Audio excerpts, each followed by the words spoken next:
करके जनक सिंह जी और आदरणीय सांसद जनार्दन सिंह सिग्रीवाल जी ने जो विश्वास दिलाया है आप लोगों के भरोसे, आप लोगों के ताकत पर, कि जो जसौली में सीवान के धरती पर जो ये कार्यक्रम प्रधानमंत्री जी का हो रहा है, ये अद्वितीय होगा, ऐतिहासिक होगा, ये विश्वास दिलाया है। और मुझे आप लोगों का जो ताली बजाने का और जो आपके अंदर जोश था, उसको देख करके मैं आश्वस्त हो गया कि ये रैली बहुत ही अच्छी रैली होगी।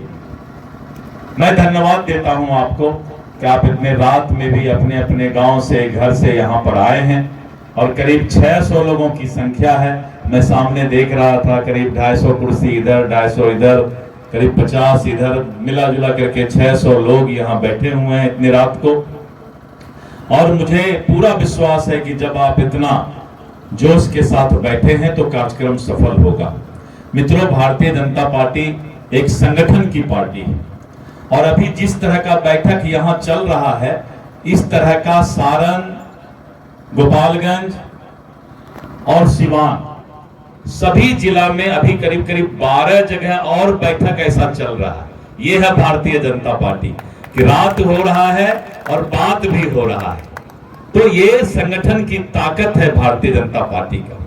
और जब जनार्दन सिंह सिग्रीवाल जी बोले कि मैं अपने वाणी को देता हूं विराम, तब बोले जय श्री राम। ये जब भी वाणी को विराम देते हैं तो बोलते हैं जय श्री राम। तो जय श्री राम की ताकत जिसके साथ हो, जिसके साथ अल्ताफ भाई का, अपने आफ्ताब राजू जी की ताकत हो, तो इस तरह करके एनडीए बहुत ही चट्टानी एकता के साथ मजबूत पार्टी है।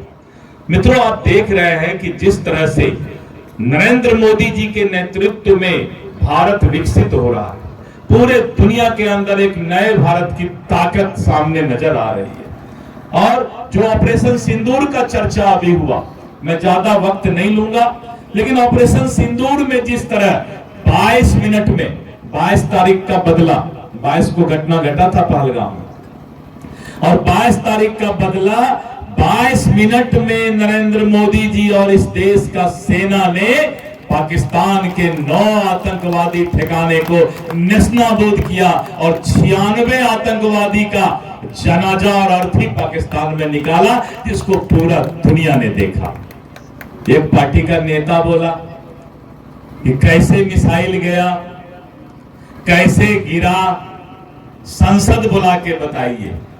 तो मोदी जी बोले ऐसा करो, इसको एक मिसाइल पर बैठाओ।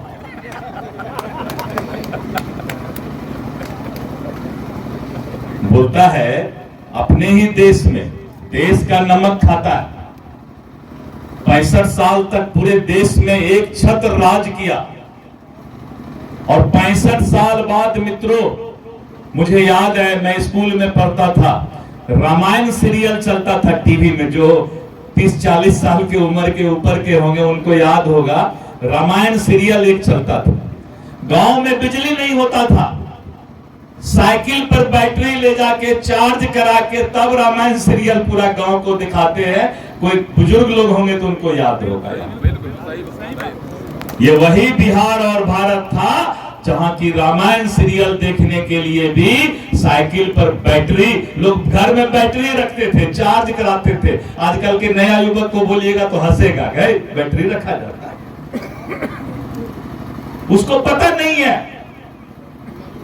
कि रोड में गड्ढा हुआ करता था, रोड कहां था, गांव में बिजली कहां था, एक एक दिन कभी बिजली नहीं आता था। कुछ लोग पुराने लोग होंगे तो याद होगा, तार पोल नहीं था गांव में। 65 साल तक क्या किया, और अभी बोलता है मिसाइल कहां गिरा, कैसे गिरा, संसद बुलाइए बताइए। तो मोदी जी बोले कि एक मिसाइल और भेज दो और उसी पर इसको बैठा दो ऊपर में, तब जाकर एक इंची टेप भी इसके पॉकेट में दे दो। तो राहुल गांधी बोलता है तब नहीं जाएंगे।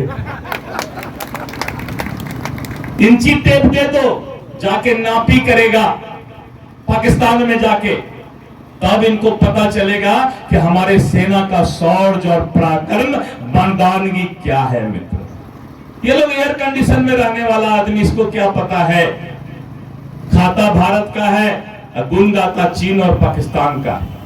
और सोशल मीडिया में कुछ से कुछ निकालते रहेगा, लोग को भड़काते रहेगा। जब देशवासी ने कहा कि जाओ पाकिस्तान, जहां पर मिसाइल गिरा है वहां जाके इंची टेप लेके नापो, तो चुप हो गया। इसलिए मित्रों, नरेंद्र मोदी जी का भारत आज पूरे दुनिया में डंका बजा रहा है, डंका बजा रहा है। 30 करोड़ लोग गरीबी से ऊपर आ गए हैं।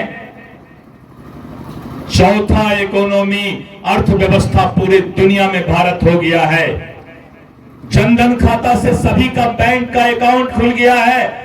और यही राहुल गांधी के पिताजी राजीव गांधी बोलते थे कि दिल्ली से 100 रुपया भेजते हैं तो गरीब के खाते में, गरीब खाता भी उस समय नहीं था, गरीब को 15 रुपया मिलता है। शर्म भी नहीं आता था बोलने में कि 85 रुपया बीच में दलाले गायब कर लेता था।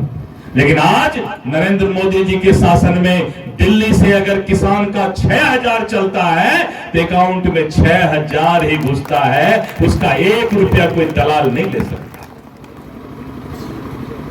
आज रोड बन रहा है, गांव गांव बिजली चला गया है, पुल पुलिया बन रहा है। इसलिए मित्रों, ये वही नरेंद्र मोदी जी हैं जो दुनिया में भी भारत का डंका बजा रहे हैं और विकसित भारत कैसे होगा उसका भी सपना देखने का काम कर रहे हैं। और सब दल क्या करता है? कोई विकास की बात नहीं करेगा, जात पात, जैसे कि इसी बहाने लोगों को भावनात्मक तरीके से भड़काना इनका काम है। इसके अलावा इनके पास और कोई एजेंडा नहीं है। इसलिए मित्रों, वही नरेंद्र मोदी जी सारण के धरती और आपके बॉर्डर पर आ रहे हैं। हम लोगों को पूरे दुनिया को दिखाना है। यह कोई रैली या जनसभा नहीं है, ये ताकत पूरा दुनिया देखता है कि भारत के लोग, सारण के लोग कैसे एकत्रित होकर अपने नेता के साथ खड़े हैं। उस दिन हम जाएंगे। आफ्ताब भाई ने सही कहा कि जब हम 4 घंटा जल नहीं पीते हैं और उस दिन पर्व करने का काम करते हैं, 20 जून शुक्रवार को भी हम 4 घंटा दुख सह के भी जसौली जाएंगे और प्रधानमंत्री जी के साथ खड़ा रहेंगे। मित्रों, खड़ा रहेंगे। जब प्रधानमंत्री जी का रैली होता है तो चीन से, अमेरिका से पूरा नजर रखा जाता है ऊपर से कि बाप रे बाप, ये कैसा मोदी जी है, इतना आदमी आ जाता है। इसलिए मित्रों, एक एक लोगों को उस दिन चलना है जसौली। और सचमुच बोले जनार्दन सिंह सिग्रीवाल जी, यहाँ के सांसद महोदय, कि न भूतो न भविष्यते, ऐसा रैली कभी नहीं हुआ है। वो ये धरती पर होने का, सारण प्रमंडल के धरती पर होगा। मुझे विश्वास है जिस तरह से सिग्रीवाल जी, जनक सिंह जी और हमारे सभी पदाधिकारी, प्रदेश महामंत्री से लेकर के जिला अध्यक्ष से लेकर मंडल अध्यक्ष और एक एक कार्यकर्ता हमारे दिन रात गांव गांव जाकर आमंत्रण दे रहे हैं, मुझे पूरा विश्वास है कि भारतीय जनता पार्टी एक एक घर तक पहुंचकर सभी लोगों को जसौली 20 तारीख शुक्रवार को 10 बजे जो रैली होने जा रहा है उसमें लेकर जाएंगे मित्रों। इसलिए मुझे और ज्यादा कुछ नहीं करना है। मुझे आप पर पूरा भरोसा है और मैं भी दिन रात मेहनत करता हूं। मैं प्रदेश अध्यक्ष जिस दिन बना था, मैंने कहा था कि प्रदेश अध्यक्ष के घर में कोई कब्जा नहीं होगा, जो भी कार्यकर्ता आएगा प्रदेश अध्यक्ष से सीधे मिलेगा। और आज 300 दिन हो गए, 10 महीना मुझे हो गया प्रदेश अध्यक्ष बने हुए, मात्र 15-16 दिन ही अपने घर गया हूं। रोज 24 घंटा दिन रात मेहनत पार्टी के लिए, संगठन के लिए करता हूं और खपा दूंगा इस शरीर को खपा दूंगा, क्योंकि मोदी जी ने विश्वास करके प्रदेश अध्यक्ष बनाया है। इस चुनौती को मैंने स्वीकार किया है। अपने शरीर का खंड खंड कर दूंगा, लेकिन इस संगठन को मजबूत करके ही फिर मैं सांस लेने वाला हूं मित्रों। यह कमिटमेंट चाहिए हम लोगों का और एक एक कार्यकर्ता का सम्मान देना मेरा फर्ज है। मुझे पूरा विश्वास है कि आप उस दिन 20 तारीख शुक्रवार को विशाल जनसभा का भागी बनेंगे और वहां आकर के संबोधन भी प्रधानमंत्री जी का सुनेंगे। मैं अपने वाणी को देता हूं विराम। सिग्रीवाल साहब जैसे बोलते हैं, बोलो जय श्री राम। एक चीज सिग्रीवाल साहब